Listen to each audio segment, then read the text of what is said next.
jalo go tswa mo SABC Studio 10 Auckland Park, Johannesburg. Re go tlisetsa kgaso ya dikgang tsa Setswana. A re iketle mmogo ka tshedimosetso.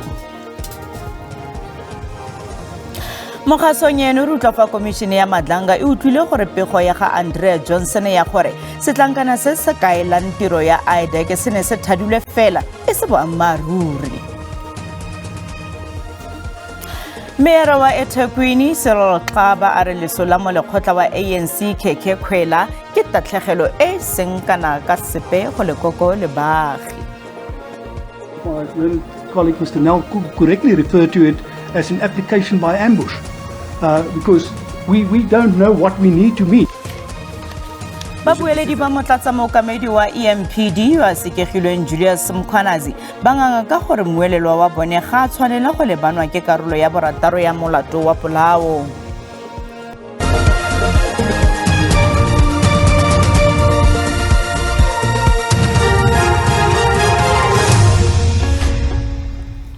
Mothoetso Madume wa mogetse mo kgasong ya rona ya dikgang tla re diale.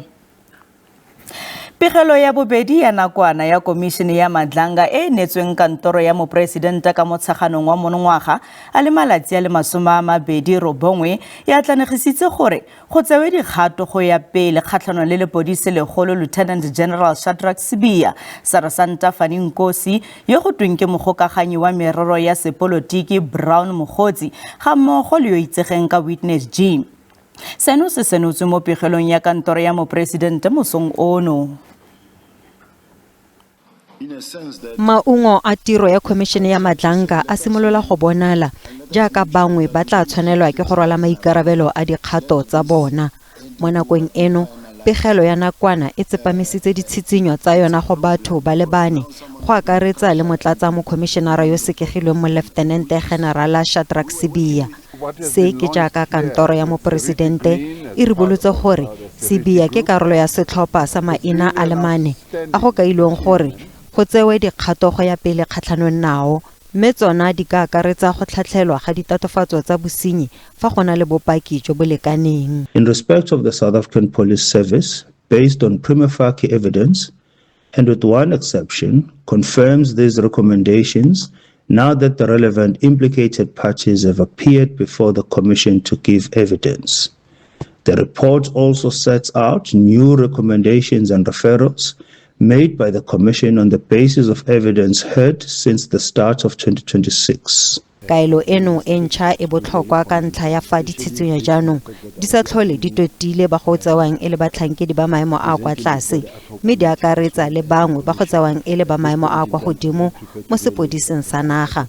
Yo mongwe wa bona ke mo Lieutenant General Shadrack Sibiya. Go ya ka bopaki jo bo rebotsweng ko komisheneng, Sibiya o tsewa jaaka mongwe yo go begwang a na le dikgolagano le dinokwane tse dikotsi tse di akaretsang yo go begwang le tokololo ya segongwana sa disenyevusi mo Cat Matlala.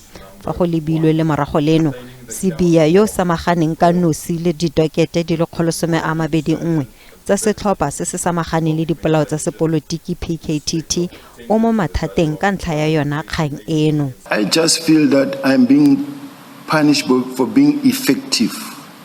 In a sense that if I try to say, let us move and let us make sure that we don't keep things lying around, let this handing over be finalized, it's a problem because now someone was being pressured into bringing the docket, and we were working within the official instruction coming from the minister to the national commissioner to us. Bopaki jo bo tlhagisitsweng ke go begwang ene e le mogokaganyi Sergeant Fanny Nkosi ga bo golaganye fela maitsholo ano le Sibiya mme bo tlhagisitse fa Sibiya ene e le ena a rola maikarabelo a dilo tsotlhe gape bo ganane le jwa ga Sibiya mo dintlheng di le pedi.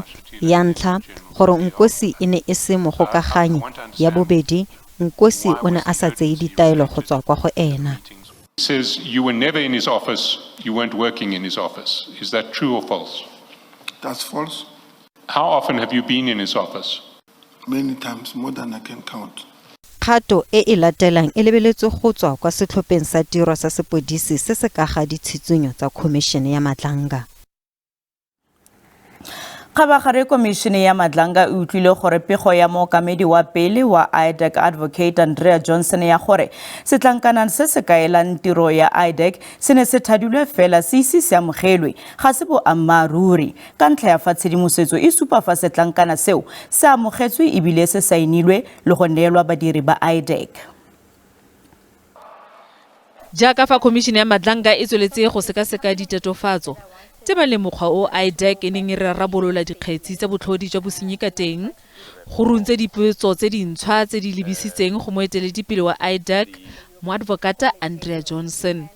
Se jaaka fa paki ya go se le gale e ne neelana ka bopaki jo bo gwetlhang pegelo ya ga Johnson ka gore dintlhakaelo tsa IDEC tse di bontshang tsamaiso ya yona e ne le lekwalo le le thadilweng. To the extent that Advocate Johnson testified that the manual was just a draft, she would have been misleading this commission.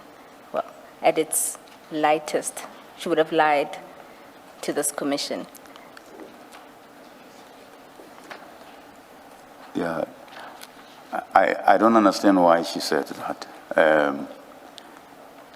The manual was signed by myself and her, and then at her instruction, it was distributed to all IDEC staff. Komishene e utlwile gape gore dipatlisiso tsa IDEC go merero e amanang le botlhodi jwa bosenyi di ne di ikaegile segolobogolo go tota batlhankedi bagolo ba etsa Lieutenant General Dumisani Khumalo ga mmogo le General Fani Masemola. Seo se ne se raya gore ga go salwe morago dintlhakaelo e leng maitsholo a sa siamang a begetsweng sesoko mme a sa dira sepe ka seo. And because you did not do anything, it looks like you were part of the problem. You were part of the reason why the manual was not followed to the letter. Chair, I will take responsibility for that. Le gale seo ga se arabe potso ya gore motsamaisi wa dipatlisiso o ne a le kae fa merero e sa batlisisiwang sentle e ne go gelwa go kgotlatshekelo. You are head of investigations. It seems to me you should know what's happening in investigations. Yes. So that rule, if it's a rule in the workplace, should not be applying to head of investigations, because you need to be able to speak to the investigations that are happening in your organization. That is correct, Commissioner. And in most matters, that's what had happened. Yes. As I said, this was an exception. Let's adjourn until then. Dithetso di tla tswelela ka la bobedi fa Phatwe a le 11 metsotso e le 30 morago ga ura ya borobongwe mo mosong.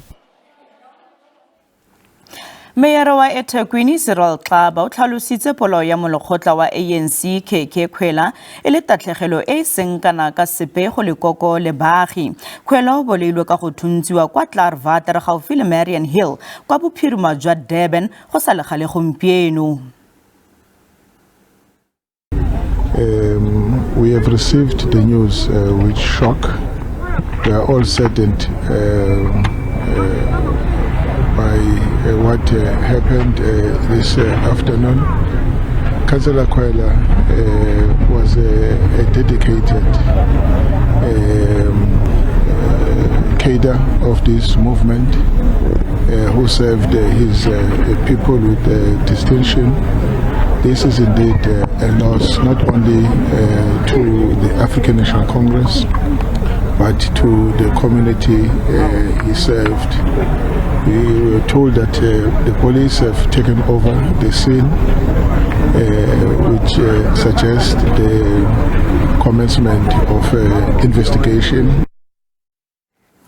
Kgabagare go tsweletswe go romelwa melaetsa matshediso mme mogokaganyi wa ANC kwa kgaolong eo Thando Xolo Sabelo a re setlhopha sa sepodisi se samaganang le dipolao tsa sepolotiki se samagane le kgetsi eno.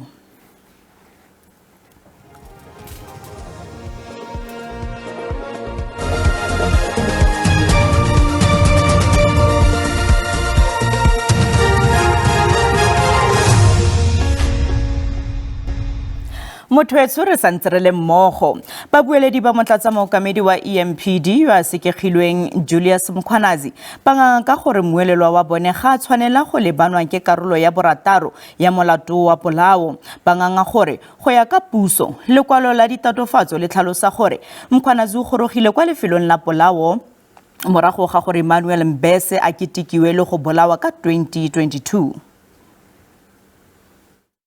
Babueledi ba motlatsa motlhankedi mogolo wa mapodisi a EMPD yo sekegilweng Julius Mkhwanazi ba ngangile pele ga gore kopo ya beili simolole gore go ya ka setlankana sa ditatofatso puso e bega gore batho ba le 13 ba ba akaretsang batlhankedi ba EMPD, SAPS le badiredi ba tshireletso ba poraefete ba sotlakakile le go bolaya Emmanuel Mbese mme ba sweditse go akaretsa Julius Mkhwanazi mo tiragalong eo. Mkhwanazi o logile leano la go nyeletsa setopo sa ga Mbese ka go se latlhela mo letamong la Sparvater le le neng le le bokgakala jwa dikilometara di le 23. Babueledi ba ga Mkhwanazi ba re go ya ka seo o tshwanetse go lebana le molato o botlhofo ka go nna mothusi morago ga polao e leng molato wa karolo ya borataro kgotsa Schedule 6 offense. It is quite clear on the version of the state that accused number 5 on their version on the charge sheet can at best be a necessity after the fact, after the murder.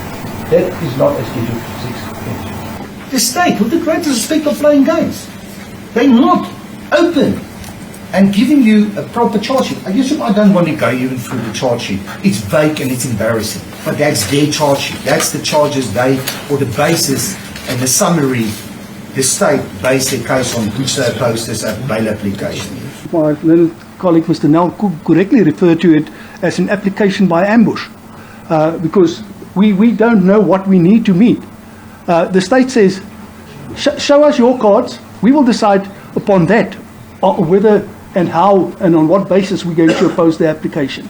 We don't know. The state cannot be forced by the defense to put the evidence before even they comment with what they are burdened with in terms of the law. We look into Section 60, all the likelihoods going down to point out what is the state's view in as far as the likelihoods are concerned. Jaaka babueledi ba molatofadi wa boraro Adrian McKenzie le wa bone Casually Stores ba nganga ka gore ga gona mabaka a utlwalang gore ke gore mpuso e le kgatlhanong le kopo ya beili le gore yo mongwe wa bone o ne a sa ipakanyetsa go ka tswelela ka kopo ya beili mme se ne sa baka gore magistrata a busetse kopo ya beili morago kgetsi e buseditswe morago go Phatwe a le 13. Bangwe ba baagi kwa Tshepiso kwa Sharpeville kwa Vaal ba re ba santse ba tshela ka poifo seno ke jaaka bangwe ba belaelwa ba go begwang ba mega mo tlhaselong e tletseng tiriso dikgoka kwa Thaveneng ba santse ba tsene ka lenga la seloko. Ba qosua Mandla Sephelo, Snyman Magajane, Nqoni Moyo, Mbuyaza Buthelezi, Brian Chauke le Tsietsi Makai ba hlalletse ha kgutshwanyane le kgotleng la dinyewe Vereeniging. Ba lletswe ke ditshepi matsatsi a mararo ka moraketsa halo. Ditlaleo di kuma ha ba ile ba itshohlometsa tameneng ena ba tlama le hona o tlatlapa batho ba ne ba tlo ithabisa. E mong wa ba qosua e leng Snyman Magajane ho tlalewa a ile a beta basadi ba bararo sebakeng seo. Ba tobane le diqoso tse akgang ka hare tiko ya polao ho otla ka maikemisetso a ho ntsa kotsi peto le tlatlapo. Ho tlalewa ha ba boetse ba ile ba ya ha monga Tamene e leng Themba Kupeka ba mo thunya le hona o mo tlatlapa tjhelete, karata tsa banka le thepa ya ka tlung. Kupeka o re o ntse a saretswe. Moahu wa morena o moholo wa utlwa batho ba o thunya ka tsela eo ba o kenela o robetse ba etsa dintho tseo tse ba di entseng. Ke le boa modimo fela bona ke a phela bona ba bang batho ba ba bolaya. Ba bang ba baahi ho aga ka hare mofumadi wa monga Tamene ba re ba ntse ba tshositswe ke ketsahalo ena. Ba ipileditse ho sepolesa ho tshwara ba bang ba ba belaellwa. Hey, ha re so be hantle rona maikutlong a rona. Re ya ba bona batho bana ha re robetse. Le ngwana mnyane ona wa 17 years ba ile ba mhlekefetsa hobane ba ile ba mo robatsa hodima madi a ntatae. Ha ba qeta o mothung. Nna ke rata gore maponisa go kopa gore ba etse mosebetsi wa bona hantle. ba kgone ba fumana. Yes, we are happy hore ba fumane ka nako e kgutshwane, but it's not safe anymore because we know hore o ntsana le batho ba bang ba kantle. So then re kopa batho ba kantle ba le bona ba tshwarwe so that case ene kgone ho tswela pele. Kopo ya bail ya baqosuwa e buseditswe morao ho fihla ka la 17 Phato. Mmuso o hlalositse ha o tla ba kgahlano le ho lokolwa bona ka bail. Thabiso Khadebe, ditaba tsa SABC, Vereeniging. Letsholo la go bonela bana dikolo mo Gauteng le ntse le tlhobaetsa batsadi mo dingwageng tse di sa tswang go feta. Mela e melele tiego ya go bona sekolo le barutwana ba ba simololang paka ya sekolo thari di tlhagisitse matshwenyego ka ga tsamaiso ya porofense ya go ikwadisa mo mafaratlhatlheng a internet. Bangwe ba barutwana ba simolotse ngwagono ka nnotwe kwa tlase jaaka ba ne ba itshokela mela e melele fa ba ntse ba letile go abelwa diphatlha kwa dikolong. Ka nako eo bangwe ba barutwana ba ne ba setse ba simolotse ka dithuto tsa bone. Batsadi ba ba nyemile mmoko ba ikuela gore lenaane le fetolwe ka ntlha ya fa ba re thulaganyo eno e tlogela bontsi jwa malapa bo gaeletswe gonne ba sa itse gore bana ba bona ba tla tsena dikolo kae. Lefapha la Thuto la re le tokafaditse lenaane la lona la go dira dikopo ka mokgwa wa inthanete kgotsa online. Re leboga bao ba setseng ba ingodisitse ebile re kopa bao ba so ingodiseng hore ba itlhagise le bona hobane re tlhoka ho tseba hore ke bana ba ikae ebile ke bomang ba tla dikolong tsa rona ngwagong o tlang. Mokhuduthamaga dikgwetlho tse batsadi ba lebaneng natso ga di bakwi ke mathata a lenaane leno mme ke ka ntlha ya palo e kwa godimo ya dikopo tsa diphatlha tse di diriwang kwa dikolong tse di rileng. Already re na le 60% more ya bana ko dikolong. So ha bana ba ntse ba tla ka bongata re ba le bothata ba hore dikolo a di kgone banka kaofela. Le fa go le jalo banna le seabe bangwe ba tswelela go tlhagisa matshwenyego ka ga lenaane. Ba re bangwe ba barutwana ba santse ba abelwa diphatlha kgakala le magae a bona mme se etegetsa dikgwetlho go ba malapa. It is not one user friendly. It delays the whole registration. It also places learners far from the reasonable radius. Lefapha la re le setse le amogetse dikopo di feta 300,000 tsa grade 1 le grade 8 fa isa le lenaane la dikopo le bulwa. Batsadi ba rotloediwa go dira dikopo tsa bona go sa le gale go tila ditiego le go oketsa ditšhono tsa go abelwa diphatlha. Lefapha la re le solofela gore lenaane kopo la ga jaana le tla tsamaya ka thelelo ka tirisano mmogo ya batsadi.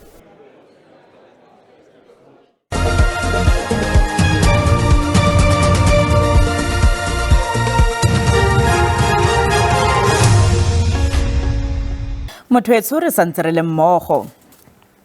Tona ya temothuo Willie Oukamp o gateletse botlhokwa jwa kgolagano magareng ga puso le lephata la poraefete mo ntweng kgatlhanong le bolwetse jwa molomo le tlhakwana.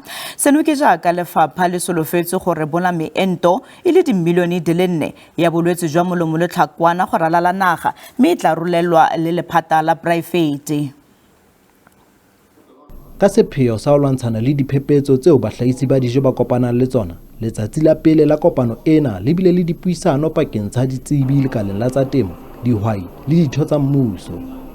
Ho tloha ho lefu la mokaka, ditjeo tse phahameng le meralo ya motheo e senyehileng, dihwai di bontshitse ngongoreho ka ho se thuswe ke mmuso. To start with the infrastructure, it's in the Free State it's very bad. The roads, mainly the gravel roads that the farmers use on a daily basis to get the products from the farm and also the inputs on the farm. That's one of the big challenges that we are fighting for the last 5-6 years. Lefapha la temo le re tshebedisano mmoho pakeng tsa mmuso, dihwai le lekala la poraefete ho tlo fedisa mathata ana. The vaccine rollout is taking place. Today the first 1 million vaccines that's going out to the private sector has been dispatched. Oukamp o phaeletse ka ho hlalosa ha lefapha le sebetsa ka thata ho eketsa kgonahalo ya ho bulwa ha dimmaraka bakeng sa ho sebedisana mmoho le dinaha tsa matjhaba ka ha ba sa kgone ho rekisa nama ya kgomo ka lebaka la mokaka. Tse ding tsa dihwai di re di tshepa ha letona la tsa temo le tlo phethisa ditshepiso tsa lona. We're very thankful and honored to have the minister here. He's made a lot of promises. He's making the right noises. but so did the previous one. Unfortunately, politicians talk a lot. The proof is going to be in the pudding. Diphepo tse re kopana le tsona jwalo ka difamara haholo difamara tsa batho ba batsho haholo hore ke taba ya lefatshe ke taba gore if re sena lefatshe ha re kgone ho hola hobane lefatshe ke lona le tla etsa haholo hore difamara tsa batho ba batsho di hole. Letsatsi la bobedi e bile e le la ho qetela le tlo bona ho nkuwa qeto ka bokamoso ba tsa temo Afrika Borwa. Kamohelo Tshotetse, SABC News, Bloemfontein. Motho wa tshodine di le kalo tsa segonjono a nna le wena re kopana gape mo nakong e tlang sala sentle.